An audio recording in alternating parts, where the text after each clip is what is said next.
Lauren Davis, guys. We're done, whatever. I'm cool either way.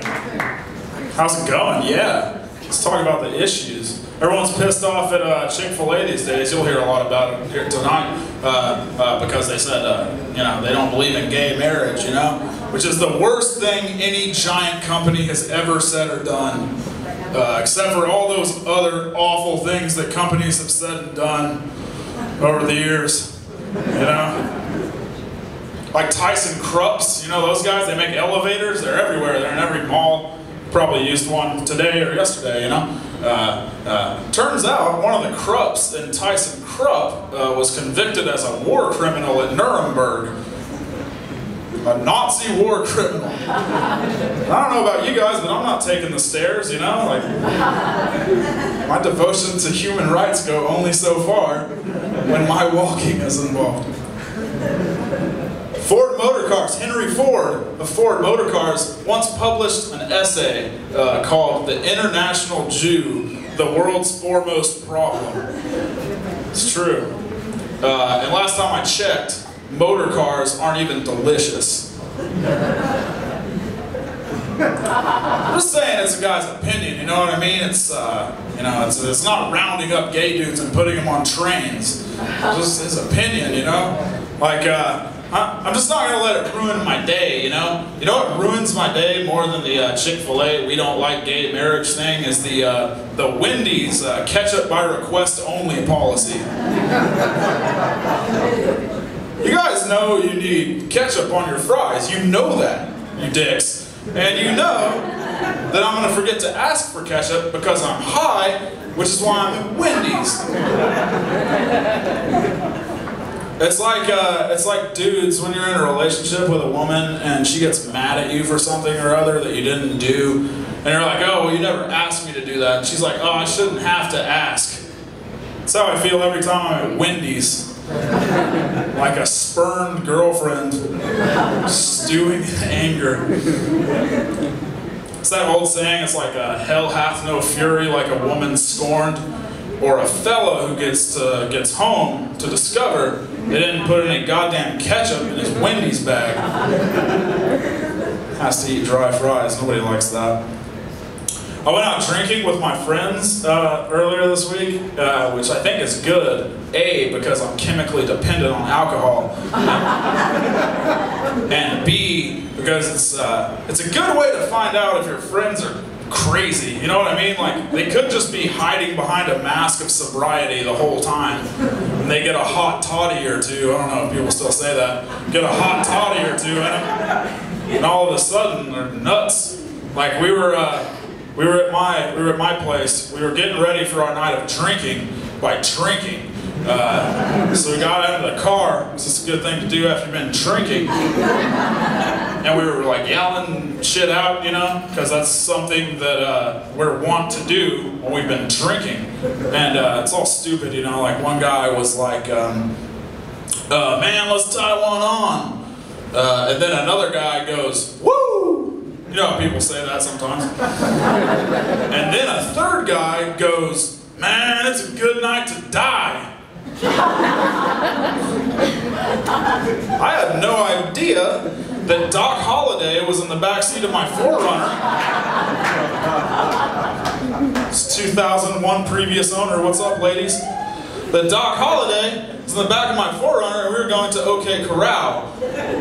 I was under the impression that we were going to Applebee's. And I'm not going to sit up here and slag off Applebee's. They have wonderful drink specials and their wonton tacos are really beyond reproach. I just don't want the word Applebee's anywhere near my obituary. Like, it's not a good night to die if you're going to Applebee's. That's what I mean. Hey, do you guys think that really politically correct people, like really PC people, do you think they call doo-wop music do Italian American? WAP is a pejorative term for the Italian Americans. As is Italian Americans, turns out. And do you think those same people, do you think they call the early 90s hip-hop group NWA AAWA, the African Americans with attitude. It's not so catchy, but you're not supposed to say the N-word, guys. Like, you're not. Even if you're just singing your favorite rap song through the Irving Mall, you will be chased. Your pleas for mercy will fall on deaf ears. Boy, I learned that one the hard way. I was watching this documentary this week. It was about like product placement, like advertising in the media, not like commercials, but like in movies, like in TV shows, like product placement. And like I was pissed off for a while, like I was real pissed off, just like them throwing products in our faces, you know, just constantly trying to sell us shit. And then I realized these are just the times we live in. There's no point in getting mad about it, you know? You can't escape it. Escaping product placement, you might say, well, it's like trying to find a light beer with the smooth drinkability and bold taste of a Bud Light.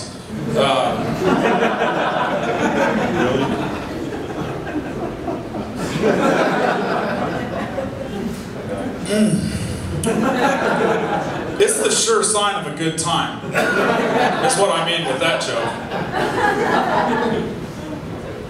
I read CNN.com every day because I try to be informed. And don't do that. Don't try to be informed, because I think they've given up. I think CNN has just completely given up. They've cornered the market in American news. They're just give them what they want, you know? Their headlines are ridiculous these days. I was reading a headline after the Aurora shooting, and it said, Aurora gunman either psychotic or faking it, expert says. Really kind of playing fast and loose with that word expert these days, aren't we? Like an umpire in baseball, like, you know, after years in the field, I can tell you with some confidence that that pitch was either a ball or a strike. It wasn't some other thing. Those, because I'm an expert, remember. Or like a doctor, ladies, a doctor, after you're visiting the doctor for your pregnancies. Y'all have those, you know what I'm talking about. It's like, well, we've done the ultrasound and I can tell you that you're definitely going to have either a human boy or a human girl. Having a sort of hybrid, half wolf, half human is pretty much out of the question. It's definitely one of the two. I didn't go to 7 years of college for nothing, lady. You might say, a really cocky doctor, in my opinion. But what are you going to do? Obamacare, whatever that means. I'll get out of here with these. I saw them take down the Joe Paterno statue, you know, and I'm no Penn Stater. I can't act like I know the emotions that were going on at Happy Valley. It's kind of funny that it's named Happy Valley, though, right? I can't pretend to know the emotions of Penn Staters. What I can tell you is that I was struck by how lifelike that statue was. You know, like namely in the way it stood there silently as children were being diddled nearby. Good, you liked that one. Here come three just like it. Hey, Joe Paterno, more like Joe Pater knew that children were being raped. And then Penn State Nittany Lions, more like Penn State Nittany Lion about children being raped.